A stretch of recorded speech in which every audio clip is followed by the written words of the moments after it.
Say hello to my conehead dog. Isn't he cute? Poor little fella.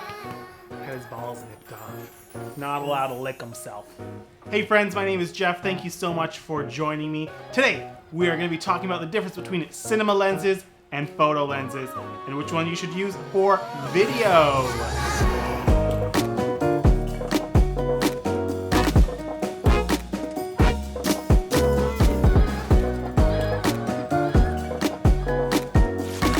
Welcome to my channel, friends. Would love if you hit that subscribe button as well. Hit that little ding-a-ling notification bell so you know when a new video drops. Today we're talking about the difference between a cinema lens and a photo lens, specifically for video. When I first started shooting videos, I just was worried about getting a camera that could shoot video. When I first started, the 5D Mark II, which I still own, still right here, 5D Mark II, had just come out. The 5D Mark II, set's falling apart.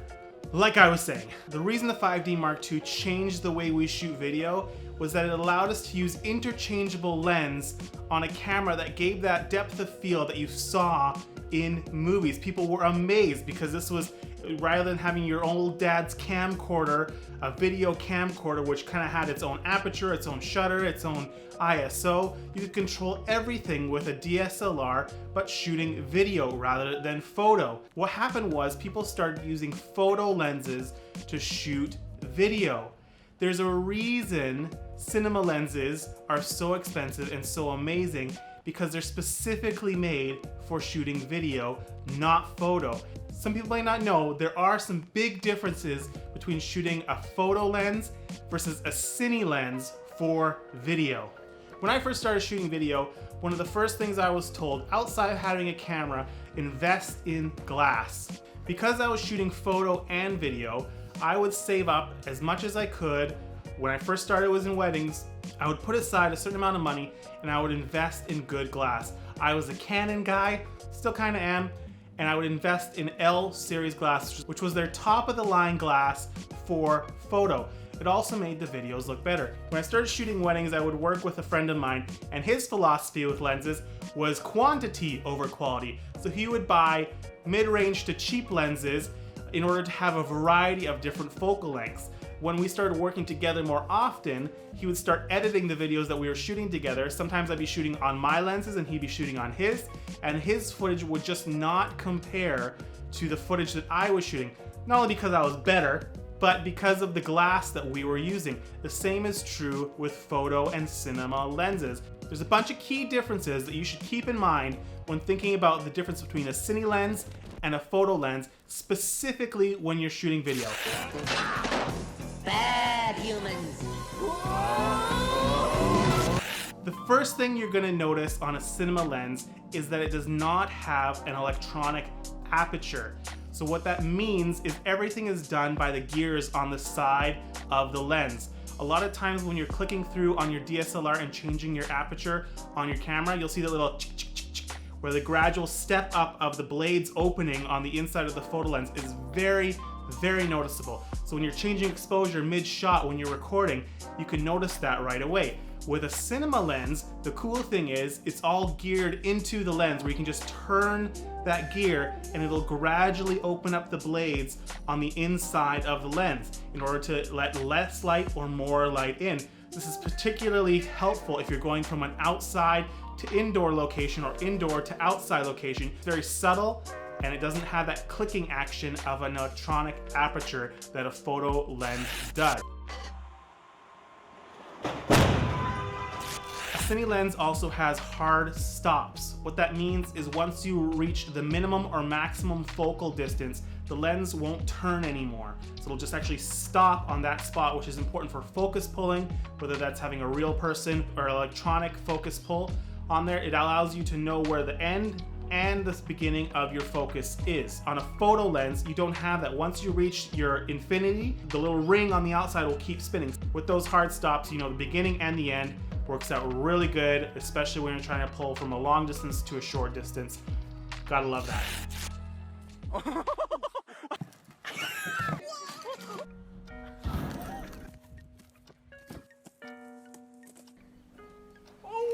Another neat thing that's happened with Cine lenses over the last few years is that manufacturers of new lenses are coming out with multiple mounts for their lenses, and some of them are even interchangeable. So if I have a certain lens that I love the look of, and I have a Nikon camera or a Canon camera or a PL mount, even a Sony mount, I can interchange all of those mounts depending on the camera that I'm using or the specific need and the lens that I want to use on a specific shoot. So if I have this 50mm that I love, a lot of newer lenses that come from cinema glass manufacturers have interchangeable mounts, just like the Red camera or the Arri has interchangeable mounts for different lenses. Now lenses are coming with interchangeable mounts. So if you have a lens that you love, you can switch those mounts out and use it on the camera that you have for a specific shoot that you're using. And Greg Rutherford, the defending gold medalist, he's ready to go.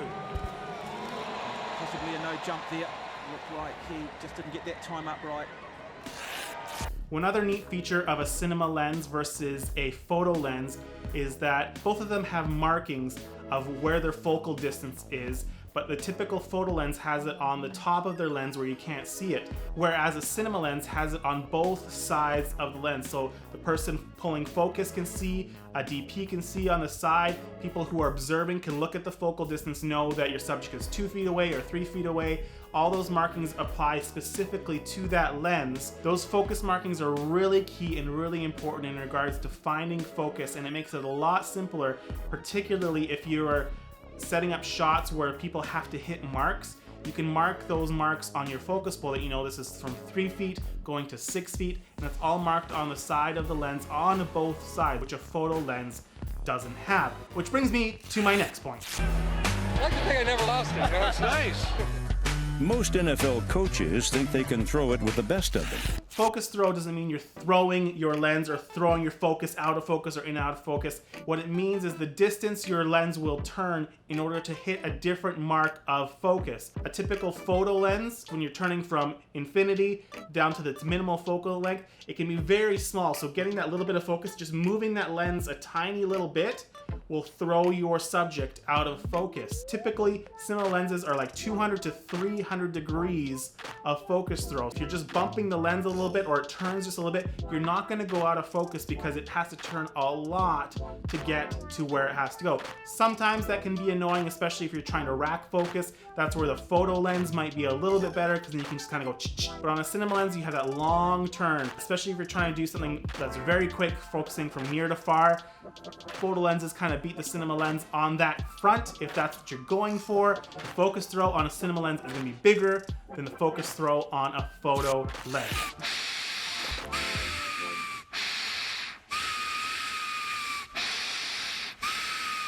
Stop it! Breathe through your damn mouth! There's a thing in lenses called focus breathing.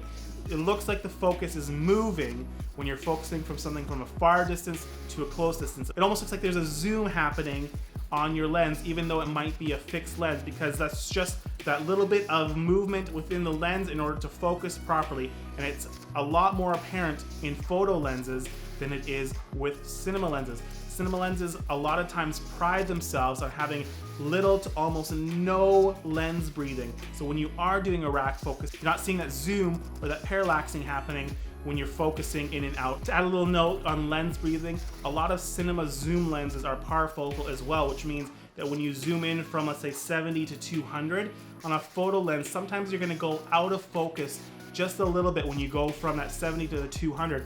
On a parfocal lens, on a zoom lens, on a Cine lens, you're not gonna lose focus when you're zooming in. So if the focus is at 7 feet at 70 millimeters, it's gonna be 7 feet at 200 millimeters. Extreme close up! Wah! Wah! Wah! Okay, all right. Excellent. I'm not sure why you would ever do that.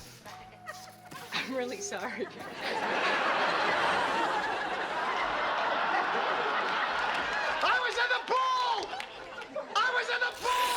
Another thing to consider with photo lenses and cinema lenses is that photo lenses are all different sizes, from their front mounts to the size, how tall the lenses are or how long they are. Even within the Canon line, of my L series lenses. One front element will be 78 millimeters, another one will be 72, another one will be 82 or whatever they are, as well as how tall they are, how long they are. They all vary in sizes depending on the focal length. Within a cinema lens, typically, there's always an exception to the rule, most of the lenses, depending on the manufacturer, but typically what they try to do is keep the same barrel diameter and the same size of lens. My 25 mil is the same size as my 85 mil in regards to the front elements and as well as the lens size. They're all the same size, front and back, which is great when you're trying to change lenses and you have matte boxes on, or you have different filters on. You don't have to buy multiple things in order for all these things to fit on the lens because they're all the same size.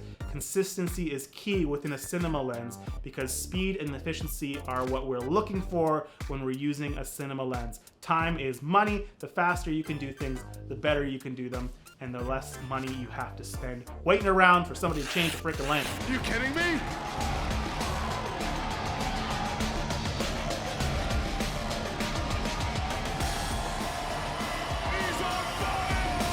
Another key difference is cinema lenses are heavy. These Tacchina Vista lenses that I have behind me here are 4 to 6 pounds depending on the lens, which can come in really handy if you're shooting handheld, because the heavier something is, the more stable it is. If you're shooting with a tiny little 40 millimeter pancake lens on a big camera, you're gonna be doing a lot of this and it's gonna be, but on a bigger lens with heavier weight, all that stuff is minimized in regards to the movement of the lens. With built-in image stabilization, with photo lenses and photo cameras now having sensors that are image stabilized, this is kind of a toss-up in regards to, I actually think the photo world has us beat. It's pretty incredible.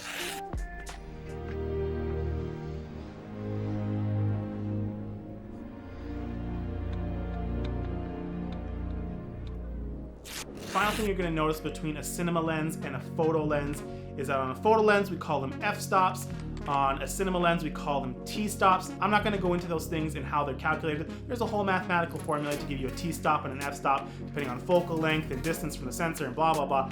I don't know a lot of that stuff. I just know that a t-stop remains consistent between lenses. If I'm shooting at 2.5 on a 35 millimeter and I switch to a 50 mil at 2.5, my exposure is not going to change from lens to lens. However, if I switch from a photo lens based on how they do their f-stops, you'll notice an exposure change a lot of times between a 2.5 on a 50 mil to a 35 because that ratio is different and the mathematical formula used to calculate exposure on that lens is different for an f-stop versus a t-stop. So a t-stop 2.5 is consistent throughout a cinema lens line, whereas it's different on an f-stop between lenses. So if you're switching lenses a lot of times with a photo lens, if you're shooting at 2.5 and you switch it out, you'll notice that an exposure either goes up or down depending on the lens because of the way it's calculated.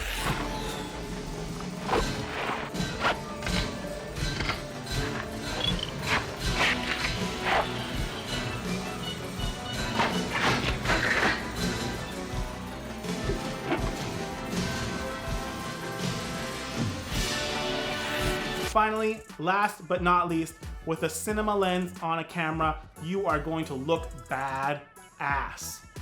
And sometimes that matters. Not all the time, but sometimes. So if that's something that you're into, go ahead, spend the extra money on a cinema lens.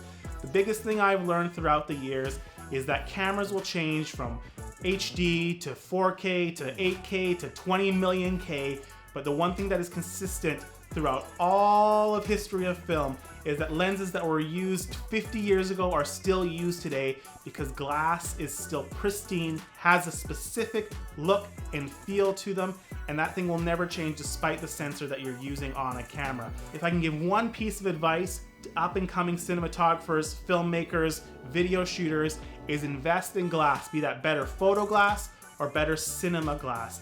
Don't cheap out on glass, you'll notice a huge difference. Especially using higher res cameras, every little inconsistency, every little flaw in your piece of crap Amazon special is gonna show. Thanks so much for watching, friends. I hope you learned a little something between the difference between photo lenses and cinema lenses. If you have any more questions, feel free to drop a comment below. I'll get back to you as soon as I can. Hit a like, hit a subscribe, and I'll catch you next time.